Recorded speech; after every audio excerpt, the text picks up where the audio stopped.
اللہ اکبر. دیکھیے کہیں کہا گیا کالا کالا نبی صلی اللہ علیہ وسلم، کہا گیا کالا کالا رسول اللہ صلی اللہ علیہ وسلم، کہیں کہا گیا کالا کالا ابو القاسم صلی اللہ علیہ وسلم. کیسے رنگ ہیں.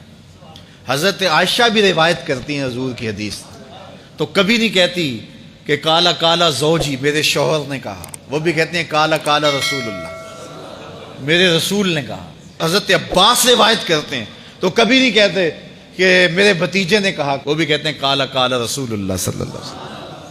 اللہ اکبر. حضرت علی روایت کرتے ہیں، حضرت علی حضور کے بھائی لگتے ہیں نا، تو کبھی نہیں کہتے کالا کالا اخی میرے بھائی نے کہا، وہ بھی کہتے ہیں کالا کالا رسول اللہ صلی اللہ علیہ وسلم. اللہ اکبر. یار رسول کا رشتہ کتنا بڑا رشتہ ہے.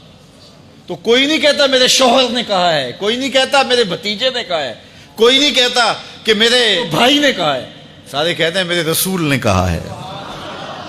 تو یار یہ کتنا بڑا رشتہ ہے، کتنا عظیم رشتہ ہے. تو اس رشتے کے ساتھ فخر ہوتا ہے، ناز ہوتا ہے. اللہ اکبر. تو یہ کیا کہتے ہیں کالا ابو القاسم، اب یہ کہتے ہیں کالا کالا رسول اللہ صلی اللہ علیہ وسلم. رسول کریم صلی اللہ علیہ وسلم نے ارشاد فرمایا اردت علی النار، میرے اوپر جہنم کو پیش کیا گیا، میں نے جہنم کا ملاحظہ کیا تو میں نے وہاں ایک عورت کو دیکھا، اس کی ایک بلی تھی، اس بلی کی وجہ سے اس کو میں نے عذاب میں مبتلا دیکھا. کیسے بلی کی وجہ سے اس کو عذاب دیا جا رہا تھا؟ اس نے بلی کو باندھا ہوا تھا، قید کیا ہوا تھا، نہ تو اس کو وہ کوئی دودھ دیتی تھی، کوئی اس کو کھانے کے لیے چیز دیتی تھی، اور نہ ہی اس کو چھوڑتی تھی کہ وہ زمین کے کیڑے مکوڑے کھا کے اپنے پیٹ کی آگ بجھا سکے، یہاں تک کہ وہ بلی بھوک کی وجہ سے مر گئی.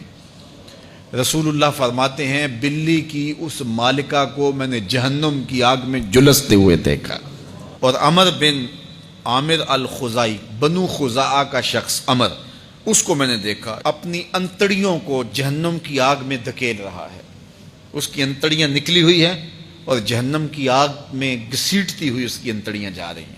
یہ پہلا شخص تھا جس نے سائبہ بنائے تھے، جانوروں کے کان چیر دیے اور بتوں کے نام پہ چھوڑ دیے. یعنی سب سے پہلے بت پرستی کا آغاز عرب میں کرنے والا بنو خزاعہ کا عمر بن عامر یہ تھا. تو اس کو میں نے حضور نے فرمایا دیکھا کہ یہ جہنم کی آگ میں جلس رہا ہے. کیونکہ اب جتنے بھی لوگ بت پرستی کریں گے ان سب کا گناہ عمر بن عامر کے نامہ اعمال میں درج ہوگا.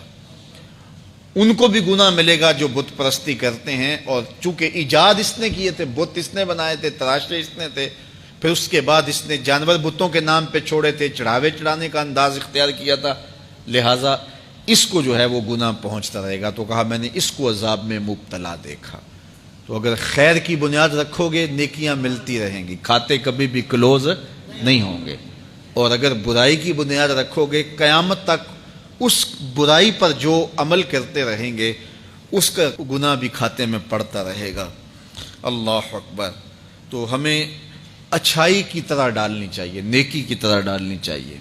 آقا کریم علیہ الصلوۃ والسلام نے ایک موقع پر فنڈ مانگا تو ایک شخص نے اٹھ کر کے پیش کیا. تو جب اس نے پیش کیا تو اس کے دیکھا دیکھی دوسرے بھی کھڑے ہو گئے، دوسرے بھی پیش کرنے لگے. بعض کا سارے خاموش ہوتے ہیں، کوئی ہمت نہیں کرتا.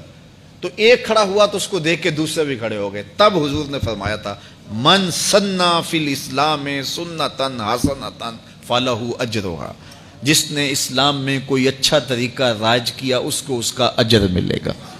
اور پھر اس کی دیکھا دیکھی جس نے بھی کوئی اچھا کام کیا اس کا اجر بھی اس کے اجر کی کمی کے بغیر اس کے کھاتے میں بھی داخل ہوتا رہے. اس لیے نیک، اور میں کئی لوگوں کو جانتا ہوں کہ جو جمعۃ المبارک کے اجتماع میں، پیر کے اجتماع میں لوگوں کو لے کے آتے رہے، کسی وجہ سے وہ خود نہیں آتے لیکن جن کو لے کے آتے رہے وہ اب بھی آ رہے ہیں. تو وہ اگرچہ نہیں آ رہے اور کچھ فوت بھی ہو گئے ہیں، تو جو جن کو لے کر آئے ان کے کھاتے